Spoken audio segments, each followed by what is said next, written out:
Hey, welcome back, guys. Power Book 4's second installment was a combination of grittiness and grief, offering us a few callbacks as well as future insights into Tommy's journey.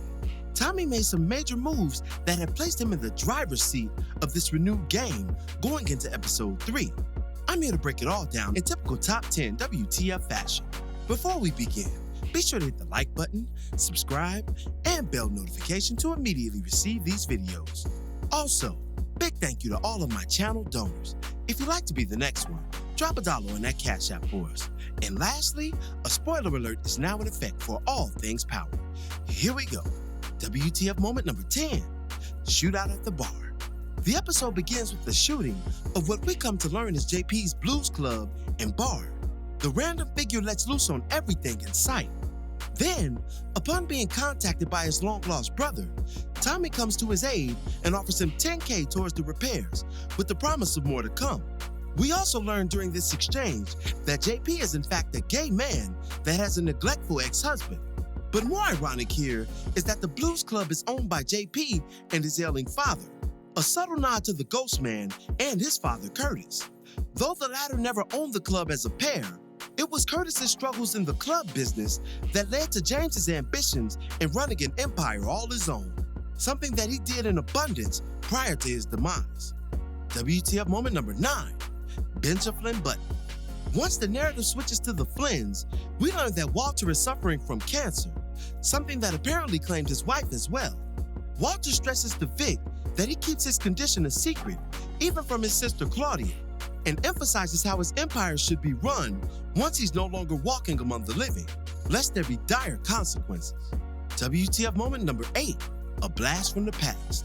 While making his rounds, Tommy is attacked by a strange woman with a deeply embedded scar. As fate would have it, the woman turns out to be Liliana, his former drug runner from way back in Power Season 1, who was brutally disfigured by Kanan's hitter, Pink Sneakers, during his secret attacks against Ghost and Tommy's organization. She falsely charges Tommy with trying to kill her and promises to continue the endeavor should their paths ever cross again without police interference. WTF moment number 7, the kidnapping. Following a tense exchange at Diamond's CBI shop, where we meet additional members of the gang, including Elijah, portrayed by Jeremiah, and D-Mac, Tommy and Diamond are abruptly abducted by a group of random thugs working for Rojas, who we saw previously in prison, scowling at Diamond's forthcoming release. The move serves as retaliation for Diamond's prison sins against Rojas, which landed the latter in a wheelchair as a result. The kidnapping was carried out in similar fashion to Lobos' abduction of Ghost and Tommy towards the latter half of Power Season 1, black hair coverings and all.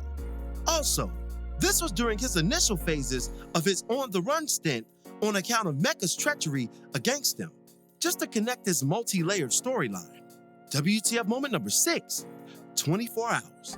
While in captivity by Rojas' henchmen, Tommy and Diamond are forced to exchange a series of drug drops for their lives. The underlings drop 8 bricks of that worked on the unlikely pair and order them to move it, completely disregarding the overwhelming police presence in the city. Then, they set a 3-hour time limit and attempt to keep Tommy as collateral, though his role would be switched with Jannard's due to Diamond's advocacy on his behalf. But more on that later. WTF moment number 5, American Terrorist. While waiting for Tommy outside of one of their last drop points, Diamond is hassled by a Chicago policeman. The cop directs Diamond to present his license and registration. However, Diamond wisely refuses to reach in a place where the cop can't see, fearing the loss of his life for any movement that can be interpreted as sudden. The standoff leads to the cop predictably wielding his gun at Diamond, and could have ended much worse. But Tommy's appearance, just as the tension boiled over, saved another racial police headline from occurring. Saddest to say, some things really never change. WTF moment number 4, you got a red dot on your head. Diamond and Tommy complete the mission and return to Rojas' people to exchange the money for Jannard, who they kidnapped in place of Tommy in an earlier scene. Upon their return, the duo are met by an array of red dots, threatening their lives in the case of any funny business. Diamond forks over the cash, and Rojas' subordinates not only return Jannard to them, but foolishly allows the trio to leave unharmed.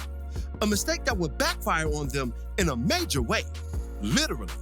WTF moment number 3, the Jilted Lover. Tommy meets with Gloria after his carnage-filled day.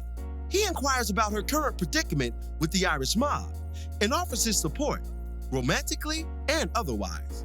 The entire exchange, unbeknownst to the two, was witnessed by Vic Flynn, who was shown sipping his little heart out earlier for Gloria, I suppose in the spirit of Valentine's Day. His frustrations lie in the racial politics of their fleeting romance, as the Irish mobster won't be allowed to mix his blood with an ethnic outsider, a cardinal sin where Walter is concerned. His heart's desire could affect his business obligations in a major way as the series progresses, and Tommy's well-being by default, though the latter predicament doesn't worry this commentator in the slightest, given how we've seen Tommy thugging on out in the Windy City just 2 episodes in. WTF moment number 2, final showdown. Tommy pays Liliana one last visit in hopes of tying up his remaining loose end. During his attack, he demands to know how Liliana found him and who else is aware of his presence. Liliana feigns ignorance to his furious questionnaire, only conjuring the name of Julio, rest in peace, and that she heard of Tommy's presence through some unknown people who posed no threat to him. Tommy then stated that, quote, every time Ghost left somebody alive out of his generosity, it came back to bite us in the ass. This statement rang most true for Maria Suarez and Angela Valdez, who Tommy played Grim Reaper for, respectively. Then, Tommy's rampage leads him to another brick of product under Liliana's floorboards, along with some cash. The cliffhanger ending may just play out in Lily's favor, as she could be the very conduit to Tommy's new underworld aspirations in Chicago, along with the CBI. After all, she once ran drugs for Tommy before, and by him potentially sparing her life, he could turn an enemy into a friend.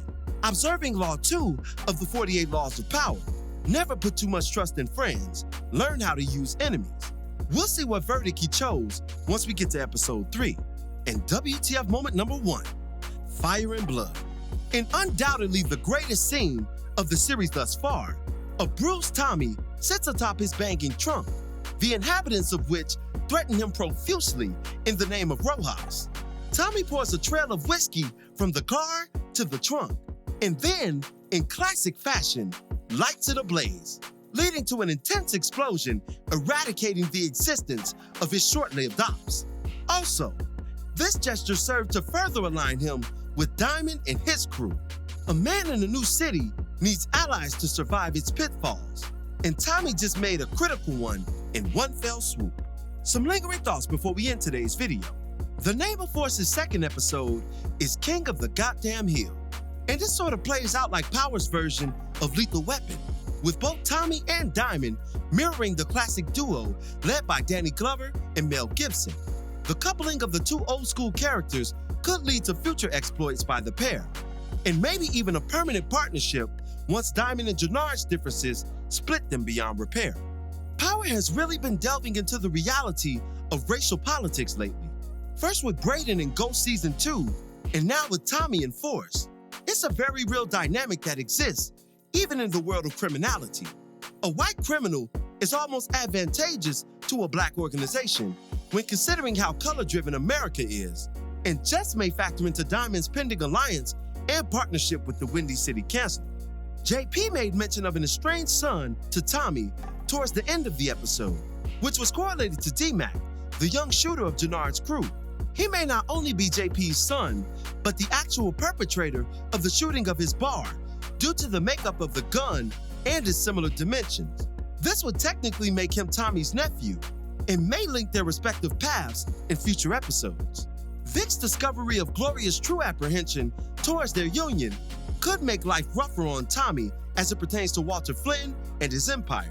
The elder Flynn allowed Tommy safe passage so long as he left the city, and once he learns of Tommy's presence post-Mercy, the blowback could be immediate. He is sickly, however, so that will factor into any potential attacks on the Chancellor.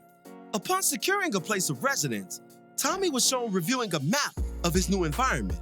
This could come in handy from an underworld takeover perspective, as Chicago is fresh terrain for him.